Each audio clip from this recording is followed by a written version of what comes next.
Welcome to Command Control Power, a weekly podcast hosted by 3 certified members of the Apple Consultants Network, drawing from nearly half a century of combined experience.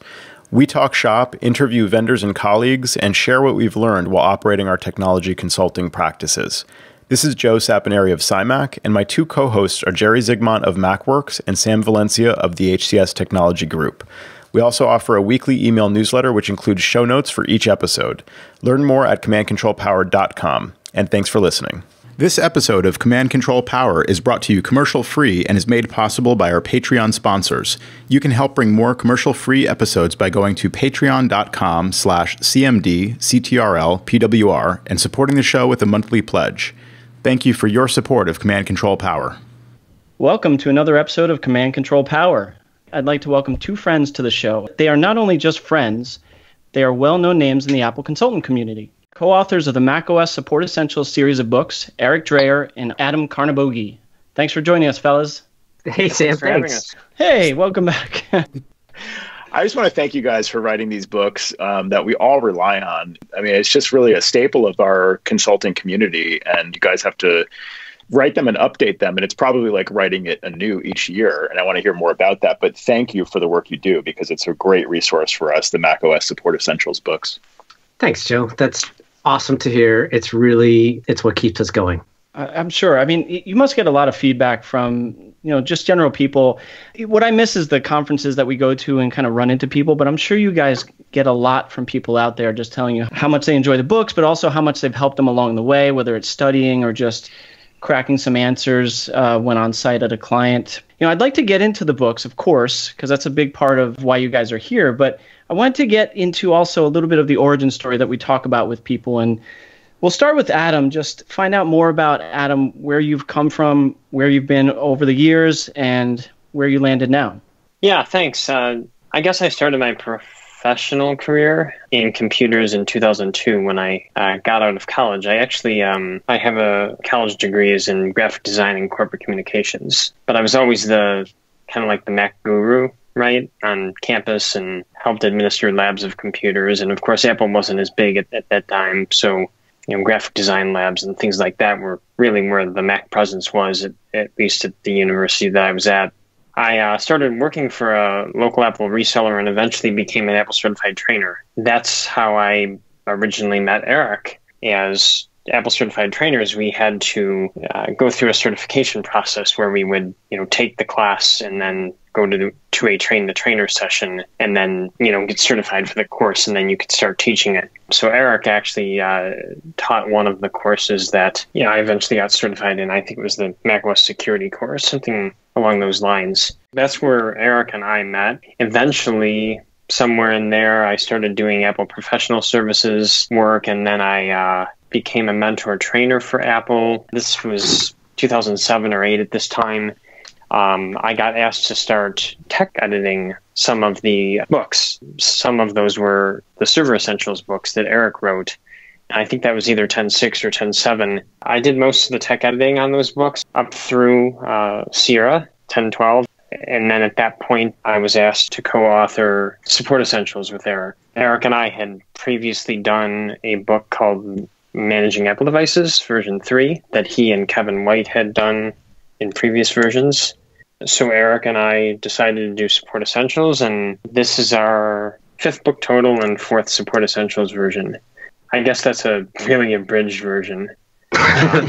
It's something that I've always wanted to do, so I was super excited to start doing it, and was really, really lucky to have Arek along really as a friend, mentor, and co-author, because he had done it so many times before that. He's probably written 15, 20 books. I don't know the total number, but quite a few more than me. So it was great to have him just to understand the process and vent when I needed to, and just have him there. It was really great. Yeah, I'm super excited to be here tonight. I can't imagine the level of difficulty it might be to work with a co-author that you don't really know that well and just kind of diving into the book. So that's got to be a big piece of it, that you guys know each other so well. But I did have a question for you in regards to when you were originally tech editing the book. Did you find that kind of a stressful experience in comparison to, I mean, I'm sure writing got its own difficulties, but I feel like stress that I don't know, that I'm trying to challenge myself to tech edit something, and what if I'm wrong and then this goes to publish, something like that, you know? Did you feel that kind of pressure when doing the tech edit work? Well, I mean, I ran the exercises as a tech editor would do.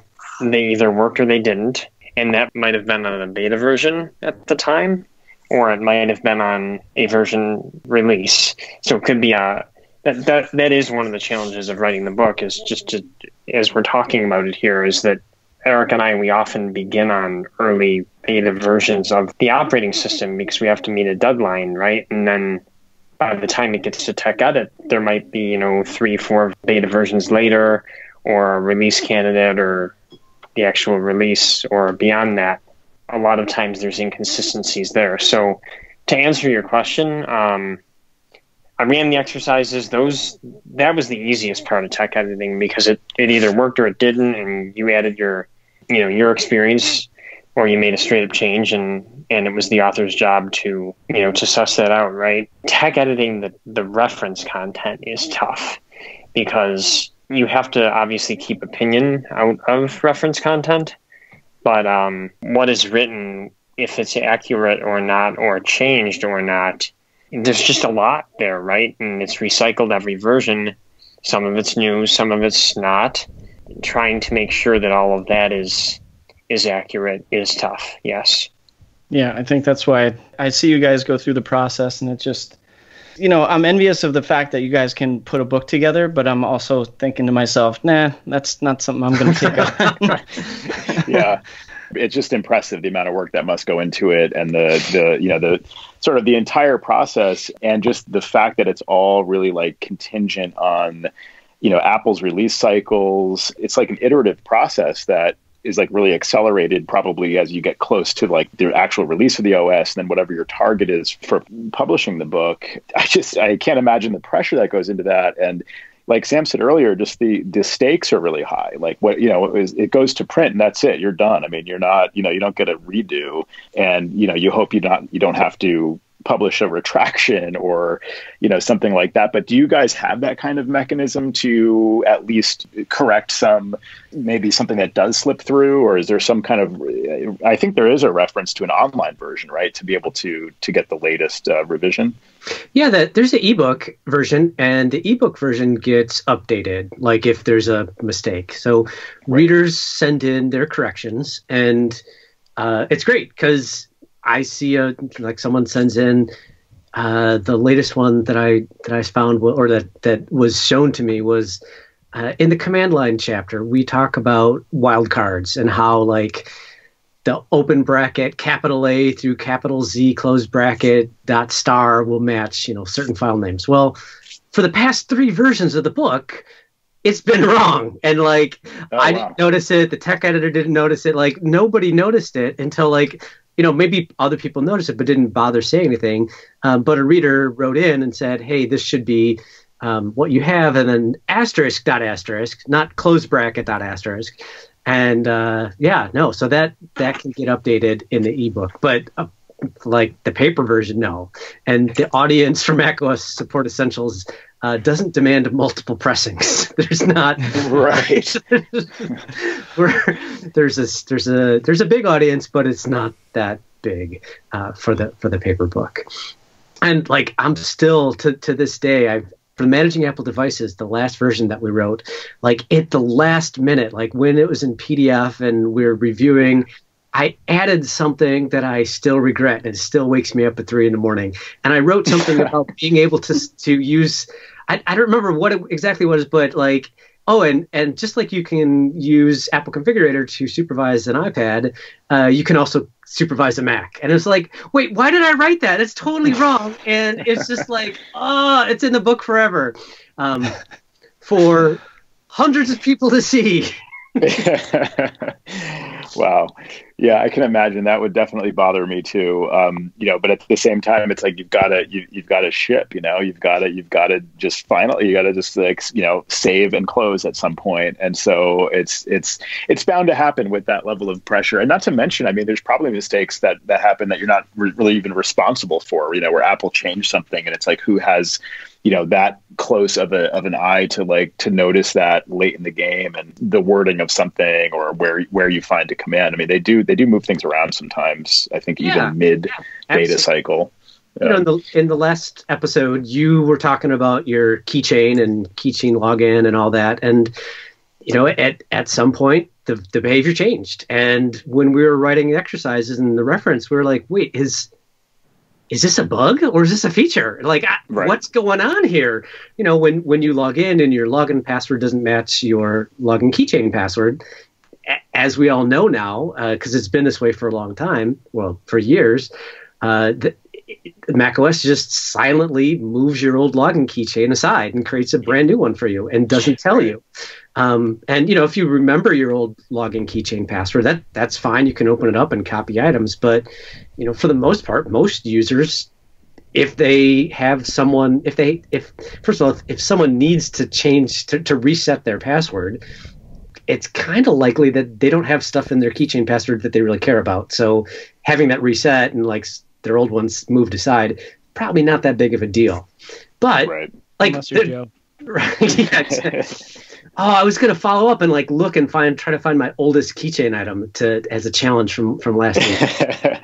Nice. Yeah, I mean, I basically declared keychain bankruptcy, and I feel great about it. It's just amazing to actually have when I go to a website that's prompting for a password, and I just have that password ready to fill in with no waiting. I'm like, it's like, welcome to the 20th century. I'm just like, this is great.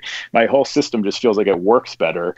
But I did, certainly notice some lingering effects from that. But I think to your point, most users, it would be a much better outcome for them that they have no passwords, but everything's working, rather than a million pop-ups, stacking on top of each other, where you get that really deep shadow effect, where it's this really dark shadow because there's 50 dialog boxes stacked up asking for passwords or whatever, which could happen if something is not locking or unlocking properly or whatever. But it's interesting when they do something like that and they just kind of do it. And then I don't know how you guys find this stuff out. I mean, because you're writing the book on it, literally. I don't know if, and maybe you can't really speak to this, but I'm not sure how much guidance Apple actually publishes, even internally, for some of these changes. It seems like a lot of them are just left to the users to discover, or for you guys to discover and then disseminate to the masses. For example, I think it was a mid OS release, they just pulled the keychain first aid function. One day it wasn't there, and it came with a security update or something. So it's just okay, that happened. What do we do now? We figure it out. Yeah. And so part of it is all right, let's just take the stuff that works for 10.15 and see if it works in Big Sur. And if it doesn't work in Big Sur, it's do we hope that it's going to get fixed by the time the book is in print, or do we just kind of take that out because we don't want to point out oh, hey, here's this big problem? So, just, I don't know, Adam, I'm talking, you are exercises, so you should speak to that, not me. Sorry. Yeah, I mean, that's absolutely that goes in the reference too, right? Yeah. But when you're doing an exercise and something doesn't work that worked before, and I can speak to just to go back to the keychain thing. So that was the first Support Essentials book that I wrote where that functionality changed. It changed with High Sierra. So I was already a little bit on edge, about things and kind of stressed out and all of that. And this happened as I got to that lesson, and I just kind of flipped out. Oh, you did. And I was like, Eric, this is messed up, and what do we do? And it was bad, and so I filed a bug, and Eric filed a bug because we thought it was a bug. The keychain's not working. There's no prompt. They don't tell. There was no dialog box as to what happens. I think somebody finally told us, oh, hey, did you go into the folder and look at this archived keychain? And then once we found that, it was pretty clear that it was a feature and not a product issue, right? And so when something doesn't work in an exercise, it can be rough. especially in those early beta versions. I can't tell you how many times I've had to shift an exercise to one way and then maybe the next version shifted back to how it was before, because now that it is working again. Or I've had to like rewrite an exercise a different way or add lots of steps, one or two steps or lots of steps to get around something so that it works as written. The goal is to help you get your job done as a Mac admin. The goal isn't to show how smart we are or how clever we are. And we're just trying to help you do your work. I think about that, Adam, what you just described and how you go through it, and just some changes are minor, right? Like maybe a change in one of the beta versions, but some things can really blow things up. So like, and you're talking about your first time writing the book and this happens, and you adequately said, I freaked out, which is probably very appropriate, all things considered. I mean, and you hear Eric laughing there in the background because I'm sure he remembers this quite vividly. Yeah, his first couple books with me were, well, I was just a little bit younger and less experienced, and he had already experienced this kind of stuff, and he knows me. Yeah. So it was probably a little rough for him. In that same vein, I did want to ask, and I think you kind of answered it, but so how did you guys decide how to divvy it up? Like, so Adam, your exercises all the way through, is that your main task, or do you guys split up some of the chapters? I'll take that one. I mean, I was terrified of writing the reference. So I asked Eric if I could do the exercises, and, every few days, that's an over-exaggeration, every couple of weeks, he would either ask me or tell me that we were switching or something like that. And then he'd get the reaction out of me that he won, and then, we continue on. Seriously on that topic, we divvied it up that way because I had tech edited some previous versions. And this is nothing against Eric or any previous authors.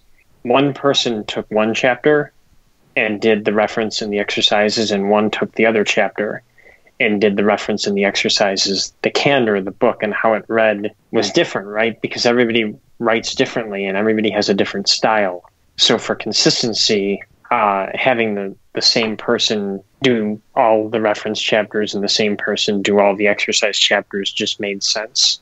That actually does. I mean, if you were to see two different chapters by two different authors, I think you can probably, no matter how many times they've been working together, you can probably decipher who wrote what. So breaking it up that way kind of makes sense. But I like the way you said Eric either asked you or told you. Which... I don't remember. He just brings it up to get a reaction out of me, and it happens every time. Nice. Like, you want to do, can you do that reference chapter for me? I've got to take a day off, or something like that. And the end result is always what everyone expects. It's kind of interesting, I think, for our audience to hear some of this process in the background, because they get that clean, finished product that they're like, man, this is awesome. I can take this, I can learn from it, but they don't know what went into it. All of the trials and tribulations and some of the frustrations that you go through to get this done. I mean, especially writing through different beta versions, I think it's a pretty big deal. It is, and just to note, we have really good editors. Steve LeBeau has been our tech editor for the last all of our Support Essentials books. We get support, our I guess production editor, he would be. Ed Pearson is also a semi-technical himself, and he goes through all of the chapters as well, and will question certain things. So, and the copy editors they're all very good, and to all of them, we thank them in the credits of the book or at the start, front matter. Eric and I are on the cover, right, and we get all the glory for the book, but everyone else that is in a support role plays a huge. And I think Eric would echo this, right? And just plays a huge role. Absolutely, yeah. The book is about 1,000 pages, and Steve goes through both the reference and the exercises. So he, in some ways, he's got more work than both of us. And our production editor, Victor Gavenda, actually he took the exam and he became certified. So he's certified, and so that's really helpful because he'll go through stuff and he'll try to find little holes and little things that we forgot, and sometimes he'll come back and say, oh yeah, it's Victor's because X, Y, and Z, that's why you're seeing something different, or this is a corner case and can't really cover it, or oh yeah, that's a good point, I'll explain that a little bit better. And he'll also sometimes say, well, for the reader it might help if you could give this a little bit more explanation, because you know it really well, but someone who might not be as familiar with it might need a little extra words to help understand it. That's really a great point there, because I think that it's hard sometimes to really like think about it with a beginner's mind. When we're working with clients, sometimes it's hard to remember like what's new for them, like what's, like what they need to know to really understand something, because, we have certain like foundational, like fundamental information that we're carrying into it. And it's like hard to really separate that from the work we're doing. So if you have someone coming in who kind of more of like a, beginner level, that's great to have that feedback of like, well, this is what I didn't understand about this. This is like the missing information that I was wondering. Like for you to have that feedback, that's great to be able to incorporate that for that audience, because a lot of people that are coming in with this level are maybe reading this book for the very first time, may have no prior experience like as a Mac admin. Exactly. And Steve LeBeau finds stuff all the time that I get wrong, and he's got deep and wide background. It's really, really useful. He isn't coming at it with that beginner mindset like you were talking about. And he definitely will catch places where I just will jump to a super high advanced level and just like, hey Eric, tone it down a little bit, or bring us back to reality.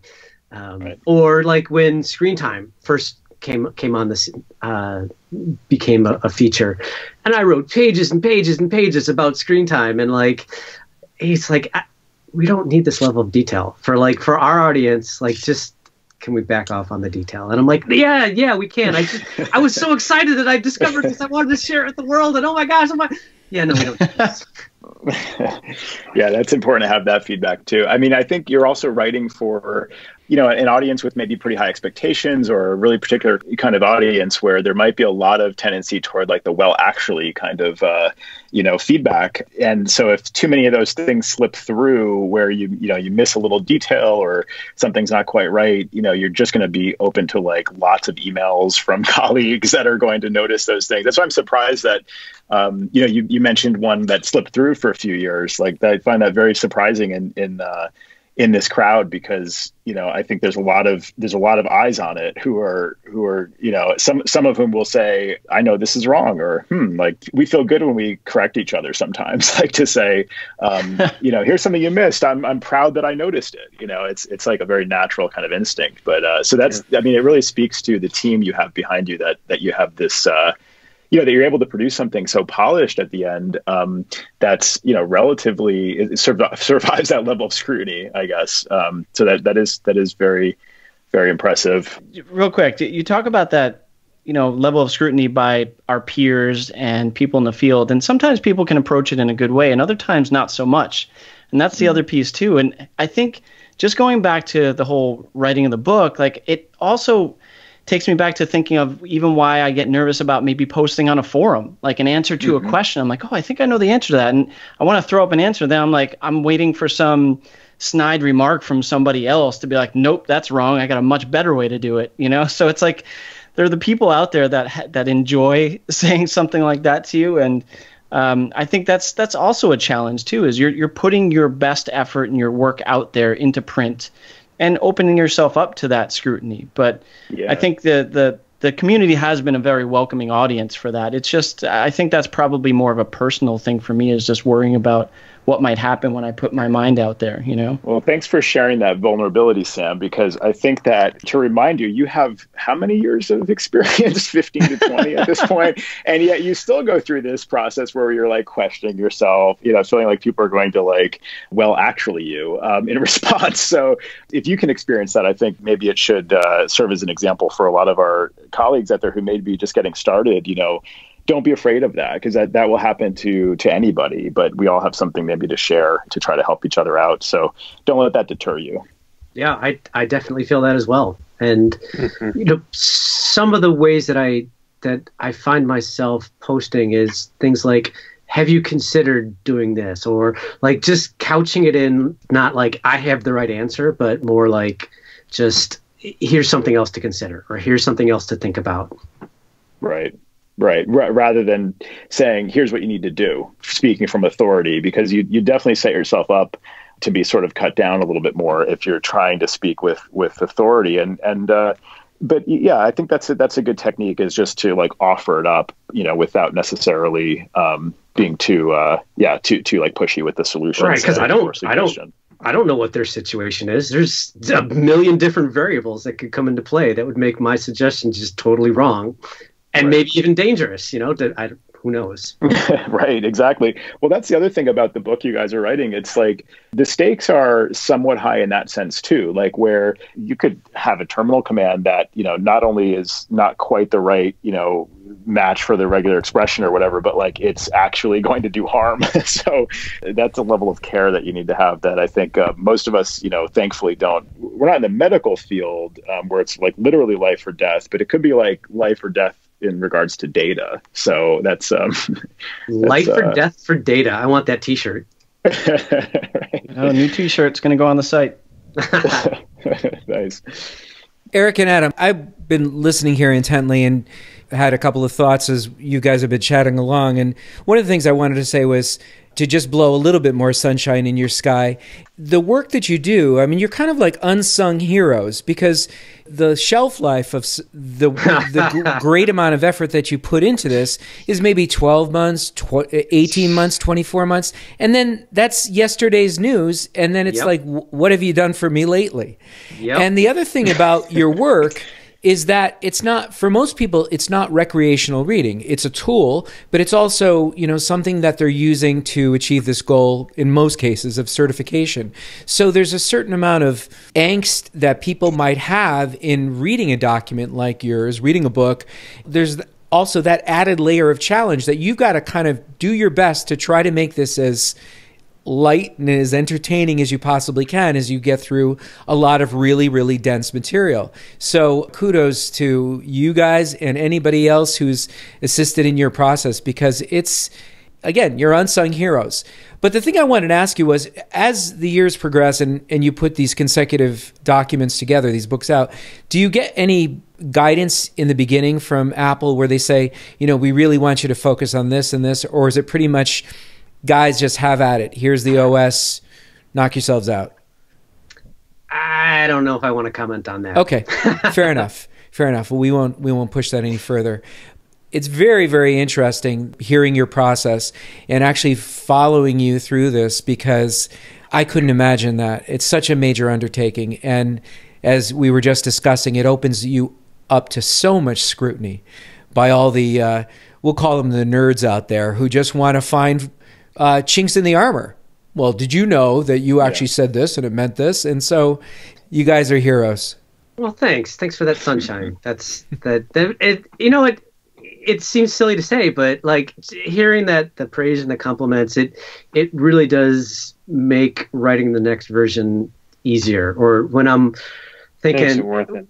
Yeah, when we're thinking like, you know how much time this is taking us, and like, this is not billable time, and this is like I'm crazy for doing this. It just helps to just remember, like, there's someone on the other end of this book that's going to read it and it's going to help them. And if it weren't for that, then it's just not, it's not worth doing. So thanks for saying that. Yeah, and bigger picture, you guys are training the next generation too. I mean, we need more of a supply of consultants, in this industry. It's more and more as time goes on, not less, as maybe we once may Easy, have Joe. thought. We don't want too many consultants in our field. Right. Oh my gosh, Well, I was talking to someone, and he's like, yeah, I remember I was in 8th grade. I was working on excerpts and reading your book. And I'm like, oh my goodness, that is so Amazing. awesome. That is like, if I was in 8th grade and like that book was available, I would have been reading it too. So that was so awesome to hear. And so you're totally right about like getting the next generation ready. We've got to be welcoming of new people to the platform, and there's room for so many more people to get involved. Totally. I mean, talent is hard to find. Quality consultants really are the engine of the whole consulting kind of infrastructure. Your book is really the first thing to hand somebody. If you have somebody who's, interested in this field and they want to consider getting involved, maybe they know how to fix their own stuff and they'd like to maybe consider doing it professionally.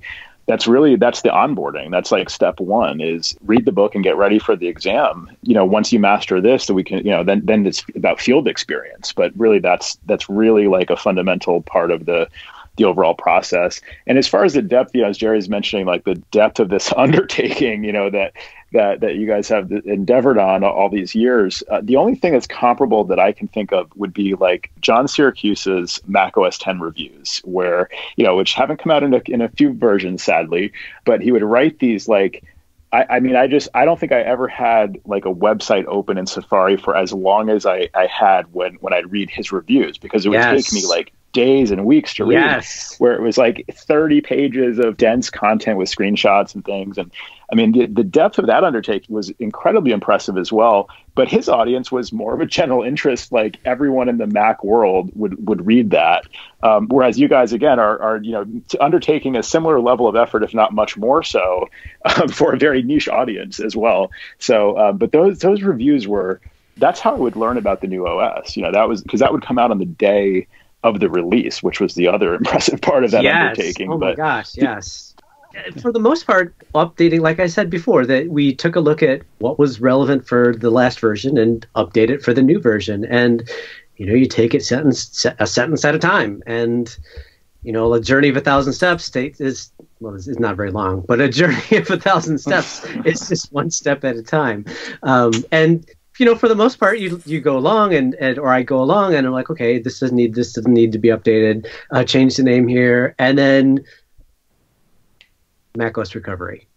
New chapter. Right. Well, it's just like, okay, well, eventually, at first, like the idea was this book would not focus on Apple Silicon because we knew it was coming, but we didn't know exactly what it would be like. And I had a DTK, and I used that to kind of triangulate of what things might look like on the new Apple Silicon Mac. But I didn't know back in August, September, what Apple Silicon was going to be about. I made the assumption that Apple Silicon would have the T2 security chip.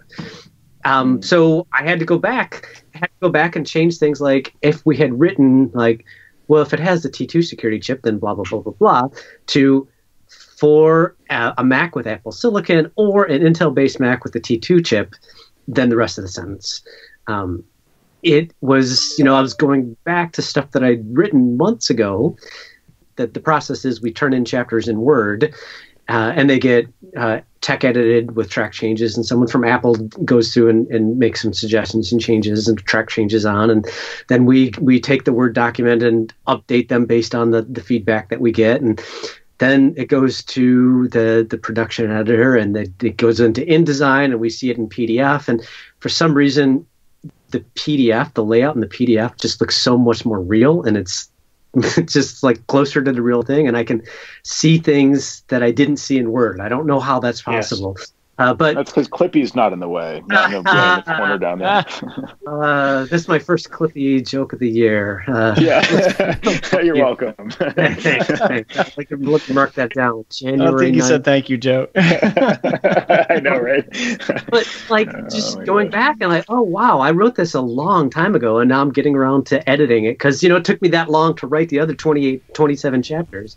So it's an exciting ride.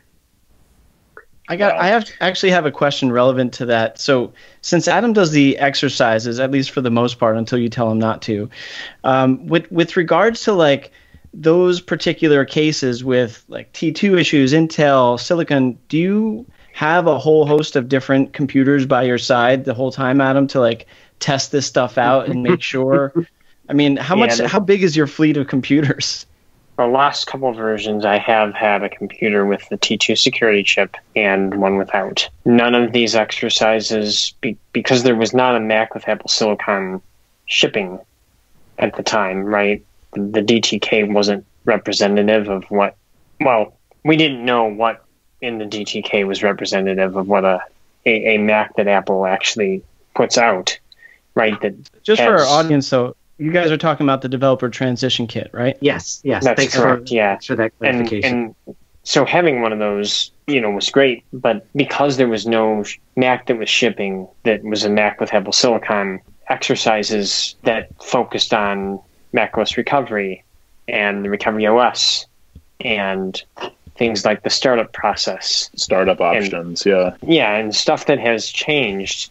One of the prerequisites for those exercises and in the front matter, the exercises in general, is that the exercises in this book are intended for an Intel-based Mac, because there was just no, by the time a Mac with Apple Silicon was shipping, we were in tech edit at that point. So it's a lot easier for me to change a portion of the reference than it is for Adam to change a portion of the exercise, just because it's so, one thing that something that you do early on in the exercises is going to affect all the rest of the exercises. Like, do you turn file vault on? Well, if you turn file vault on, that's going to impact all the rest of the exercises. So, and if we were to have both Apple Silicon and Intel, like, in the exercises, like, all right, well, here it is with Intel, here it is with Apple Silicon. Now we've got twice as much page count.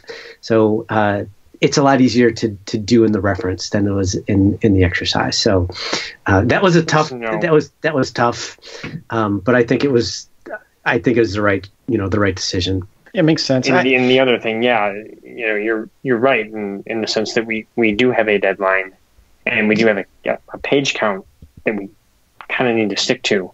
Those are tough things, right? And at times later in the book, when you hear how many pages you're over the page count, you have to make tough decisions on, well, I really thought that the screenshot added value, but it's just going to have to go. Or just whatever, we don't really strip words, and I can't strip steps out of the exercises, right? So it might be shortening a screenshot or cutting it off in a way that we really didn't want, or that I really didn't want to. So it's just something to think about, and back to just something that I wanted to say that we were talking about earlier. Yes, it is true that we are opening ourselves up to scrutiny. I will say that the Mac community in general, and Apple consultants, Apple admins, small, medium businesses, enterprise customers, schools, K-12, higher ed, and all of those people that were either helping or are reading this book are actually, in general, very supportive. It's pretty rare that we get an individual that is trying to be a know-it-all and show how much they know. I would just say, in general, the fact that the community of Mac admins, consultants, trainers, whatever you happen to be, is as tight-knit as it is, and as you've alluded to in your show before. Don't get Joe started on the word co-opetition again. I would just say that they're very supportive, and we appreciate that, because there are times that we will be wrong, and we can file an errata on that, and the ebook gets updated, but the print does not, right? Yeah, and I think the audience that you're targeting too are and I would agree with you, by the way, as a whole, Adam. I mean, I was kind of half joking, but it is true in this community. We get a lot of positivity and positive feedback from others around us. So I don't know. That's an amazing quality that's, I think, allowed us to be more open and even do this show as a whole. It's not like people are out there, bashing us as what we say. I mean, it happens every once in a while, but I think in that piece of what you're talking about on the book, it does lend itself to that level of kindness out there, that people are supporting you or are so supportive of you when you produce another copy of this book, because they know how much it has either helped them in the past or is helping them gain that next level of knowledge in the OS. Just in terms of, and I'm not sure when this happened in the series of books, but at some point you guys had to incorporate the at-home learner or people learning on their own, right? Did that level create such a level of difficulty because you had to allow for that tangent now within the book to say if you're doing this in a classroom or if you're doing this at home kind of a thing? What I'll tell you is in this particular year, I guess it's much more challenging because you have to guess pretty much what someone's network at their house or their office, if they're there, might be, because that's where they're likely to be when they are working on the exercises in this book. That was challenging. And yeah, in the past, there was a server, right, that you would hook up all the computers to a switch or to a Wi-Fi network, and it was a controlled environment, right? And everybody had the same IP address and all of that. And there was the classroom DNS and all of that. And that's not what this book is, because that's not the reality of 2020 and 2021. Just being honest about it, right? So having to guess about and try to write in steps that are going to work anywhere, especially when you get to chapters that are on networking and things like that, is very challenging. Hopefully it works out for people. Yeah, I can imagine. That's a great question, Sam, and that's a great answer, Adam. The environment is essentially like totally unknown and uncontrolled, whereas in the past, I remember being in a physical classroom and setting up the test environment, really working with the test environment where, in the exercises, you knew, the equipment that the class would have access to, and it would be a very controlled environment. But on the flip side, it in those cases could almost be too much of a controlled environment, not matching the real world of how am I actually going to incorporate this server into this, existing client's network. So, maybe there's some practical real world experience that people who are doing these exercises in their home, plugging it into their, Linksys router or whatever it is, just kind of like figuring it out as they go. That conversely might offer them some additional real world practical experience. So, but that's a unique challenge that I guess was layered on top of, the normal challenge and the additional challenge of going from macOS 10, 20 years running, to macOS 11. I wanted to ask you guys, what's the kind of biggest change for you from your perspective going to Big Sur for this book? Or, what's the biggest thing to sort of pay attention to for our colleagues focusing their training on Big Sur versus past versions? The biggest is Apple Silicon. And for Apple Silicon, there's no keyboard shortcuts for startup anymore. It's all within startup options. You hold down the power key for 10 seconds, or you hold down the power key until the startup options appear. And each operating system on a Mac with Apple Silicon has its own security policy. That's a big one. Whereas with the Intel-based Macs with the Apple T2 security chip had a security policy that applied to the entire Mac. You could go into startup security utility and enable external booting. That's not a thing for the Mac with Apple Silicon. You can boot from an external volume. It's not a security issue. So that whole startup troubleshooting and how you get to macOS recovery and how you choose a different startup disk, that's totally different. How you macOS recovery over the internet or internet macOS recovery is not a thing for Apple Silicon. You have a hidden system recovery partition that if for some reason your APFS volume gets mangled and you need to reinstall, and your macOS recovery partition gets wiped or something, your Mac will boot from that hidden system recovery. Your Apple Silicon Mac will boot from, yeah. And if all else fails, you just put it into DFU mode and restore it or recover it with Apple Configurator 2, which at first is like, oh, this is ridiculous because you need a Mac to restore the Mac, but it's pretty quick. And you get a nice clean Mac. So that workflow is at first terrifying, but I like it. I like it a lot better than the workflow for getting a brand new out of the box Mac on an Intel based Mac. But as far as Big Sur, regardless of platform, Time Machine, just to come back to last week's episode, if you connect a disk that's blank and named Untitled, doesn't matter if it's capital Untitled or lowercase Untitled, if it's called Untitled, your Mac will say, oh, do you want to use this for Time Machine? If you say yes, it will reformat it to APFS case sensitive and rename it, Johnny's backups of Johnny's MacBook Pro or whatever your computer name is.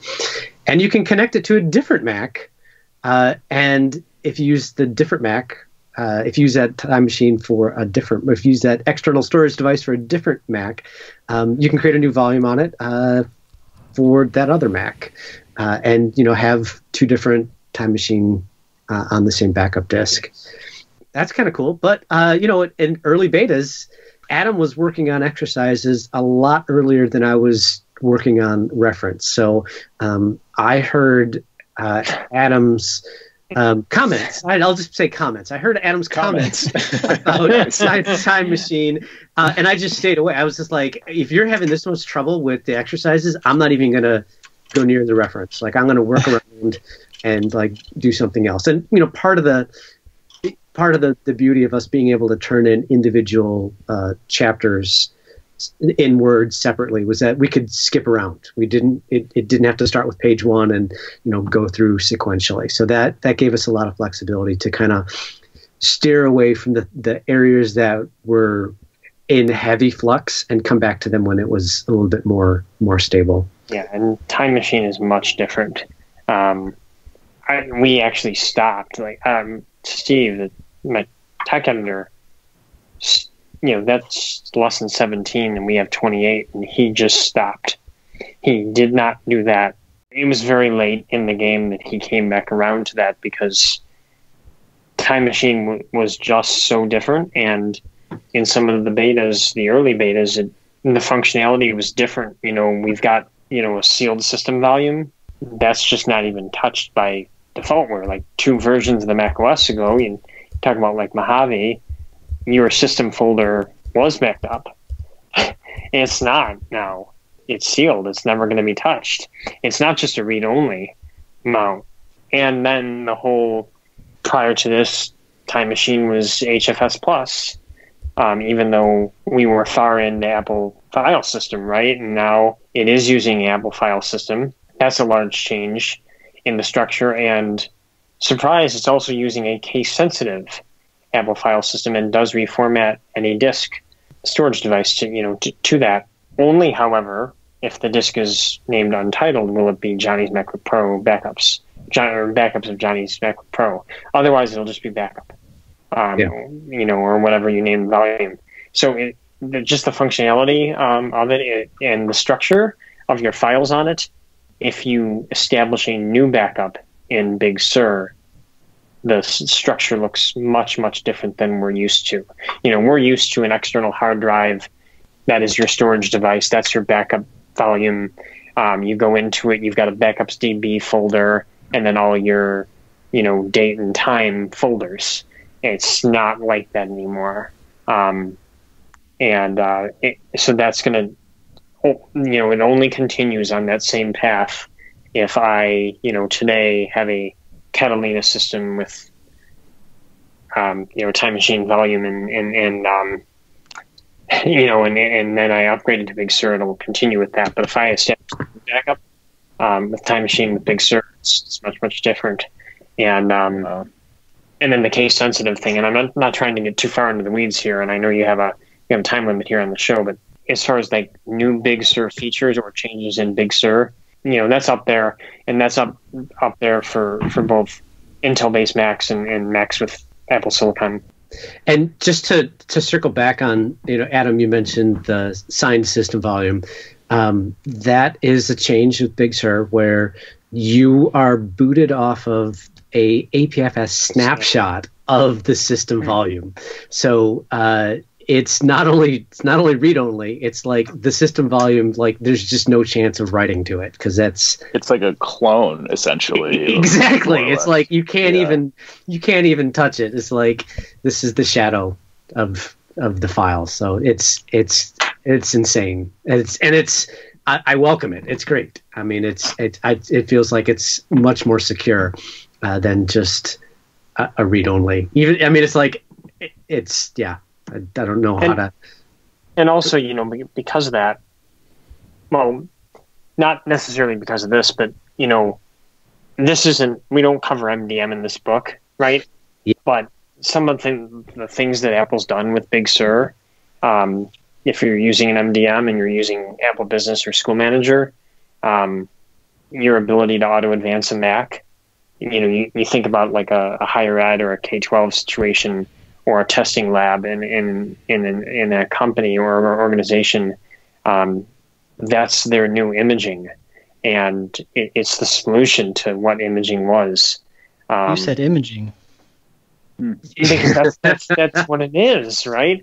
It gets your computers back to that state as long as they're plugged into Ethernet. It just goes. It'll work over Wi-Fi too. However, there's some intervention required there. But either way, Apple has made some really great enhancements in Big Sur for the administrator, and that right there is one of them that we don't cover in this book.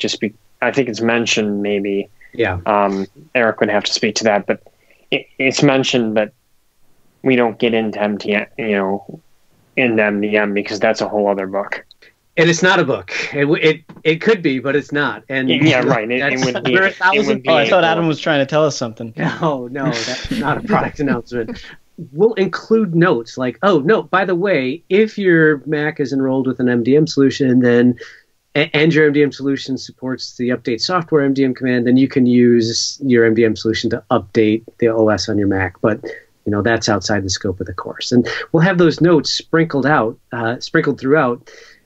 Saying like, yeah, we know that there's also this other thing with MDM, like the MDM managed administrator. Yeah, there's that account type, but we're not going to get into it. And it's just it's a so little cool. breadcrumb or a little prompt for the reader to say, let me search online and learn more about that or right. Do a and also more kind of back to market. the well, and also to stop the actually, there's also this type right. of no, I'm not. You've got to mention it. Kidding. Yeah. Just kidding. No, you're right. Yeah, you do have to mention it though, because you may otherwise be inviting feedback, where people are going to say that, you didn't mention this. So it is good to mention the things, even if you're not, specifically covering them. But I mean, the things you guys just mentioned, in the scope of like what's new in Big Sur, I mean, that's a lot already just in this latest release, not to mention the platform transition that has just begun, which is extremely significant. This is Apple's been through a lot of changes in the last few years. I mean, I think some of us are still reeling from the loss of the Xserve, but like in the last let it go, couple Joe. of years, I can't let it go. Eighth grade was a long time ago, Joe. Come on, let it go. Not for him. Not for him. But we've seen a lot from Apple just in the past few years. It just feels like the target keeps moving to some extent. But I have to imagine that, in the next year or two, things are going to be somewhat more stable. They will have completed a lot of this foundational work to get us to this, basically like a new phase in managing Macs and working with Macs. Like it or not, some people are still really not a fan of this sort of level of control. I've talked about on the show where clients, an update comes out that breaks their HP printer, and they're like, I didn't even click install. That's like, well, what's happening to my computer that's outside of my control? But obviously, it's all in service of, I think, the bigger picture of security, privacy, and all the good things we want. Yep. So. I put my faith in Apple to some degree, and I've done that for the last, number of decades. And it's interesting, like just circling back to the community around Apple. and the company itself. I mean, they really benefit from this like underdog kind of mentality. Like I still have this feeling like, we're the cool kids who know that Apple is cool, and they're still the kind of minority in a big picture sense. And yet they're I don't know if this is true today, but they're basically one of, if not the like biggest companies on the planet. And yet we feel like a, small, intimate sort of community around them. So it's a great balance to really be, to have backed the right horse decades ago and to still be in this community, for all these years. So, and it's your contributions to this community, both of you, are just phenomenal. So thank you both again for such good work. Thank you. Thanks. Thank you. Yeah, before we let you guys go, you're not off the hook just yet, but we're going to wrap up. But I did have something that off show, Eric, and we were talking about in relation to the hidden SSIDs that I wanted to bring up live on Joe's computer. So the grayed out SSIDs. Yes. Right? Where did those come from, Joe? We talked about how, Sam, you shared a tip. What was the reference there? How we got into this screen? You had shared a tip with the listeners. Yeah, it was actually Steve LeBeau who does the tech editing for the books, and I was so ticked at myself after the show because I look at my show notes periodically throughout the show, and I wanted to mention Steve's comment about the hidden SSIDs, and I totally messed up his last name, even though I know the guy. So I call him Steve LeBeau instead of Steve LeBeau. But anyway, he had found a little hidden gem in system preferences in actually the network preferences pane. When you option click the advanced, you see 2, I think, additional columns. Was it, Joe? Whether or not it's hidden, and what was the other option? I can't think of it off the top of my head. Shareable. Hidden and shareable. Yeah, shareable. So right. Whereas normally you only have the auto. What insight are we going to get out of looking at this on Joe's computer, Eric? It's just I would love to know. Episode. I'll tell you, I appreciate that you listened, certainly. I have a list of networks in my preferred networks. I've ranked some of them. I have some listed at the top, like anybody, we just move them around as needed. But when Sam was pointing this out, how if you option click advanced and you get these 2 additional columns, hidden and shareable, I scroll down to the bottom and I see a whole series of grayed out networks, and there's nothing that's coming to mind that would explain that distinction. I thought, Eric, you mentioned, maybe it's a security level thing, but to answer your question, these are, a mix of just like all the other ones, WPA2 personal. Some of them are older, WPA/WPA2 personal. I have other networks that are not grayed out that are still WPA2. No, I don't think so. I don't think I have any WP ones in there. Probably should get rid of them if I do. I wonder if it's related to your keychain. Yes, that was what I was going to mention. So I checked. Sorry. Good, no, good thought. No, great thought. Your haunted keychain. My haunted keychain. So I checked to see, like, maybe these represent networks that I no longer have the password to in the keychain. So the system says, oh, we know about this password, or we know about this network SSID, but we don't have the password. But I don't think that's the case either, because I searched for a couple of them in my keychain, in the current keychain, which does not include, there's a bunch of entries that I did not migrate. So many of these networks may be missing for all I know. But looking at the current keychain, some of the ones that are grayed out do appear in the keychain. Actually, I've got like one here that I'm looking at that has an entry both in the system keychain and the iCloud keychain. So I don't know. This is a mystery. Do you guys have any other ideas? Silence. Silence. Yeah, no one can figure this one out. I think still somehow the keychain, that when Eric said it made sense. I know you said they're in there, but something about that makes sense to me. I'm not sure what yet, but because I don't have those grayed out items, I don't see them. I don't see them in mine. I see some SSIDs from a trip, like an international trip Heather and I took last year, and it just makes me sad that we can't do that. We can't travel right now. Bring us all down. Yeah, seriously. Like, Jerry, cut that out in post, please. Just tease. That's pretty amazing. But what I wanted to bring back was that Steve had shared that tip with me as part of the technical editing process. He's like, hey, there's this thing you might want to include. So I included it. So now there's a screenshot of that in the Big Sur version of the book. So that's awesome. Thanks again, Steve. You're awesome. Well, instead of giving Steve credit, I think you should give us credit. Maybe not. I like Steve. He's a great guy.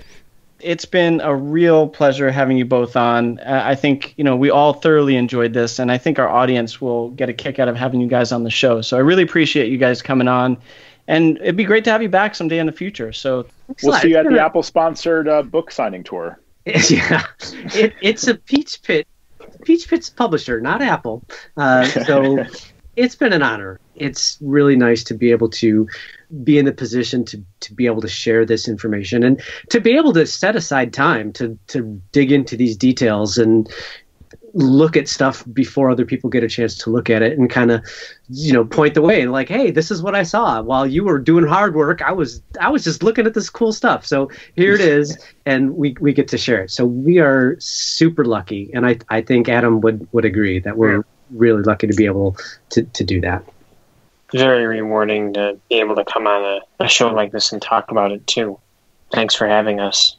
Yeah, thanks for doing the show, guys. This is awesome, and thanks for inviting us. But thanks for keeping this up and doing the show.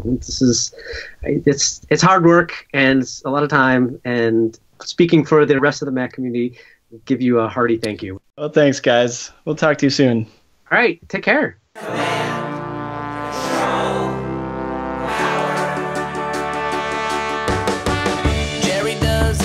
Of customers of all kinds. Am I on the cloud? Joe spins his deeply detailed yarns all the time. I have a whole story about this. Sam is on the road again, phoning in from a hotel. At least we know where I am. Half a century combined of Apple expertise right now. Right now. My Mac is slow. Have you tried restarting? Well, the fans won't blow. Have you tried restarting? But my data is gone. Have you tried restarting? I dropped it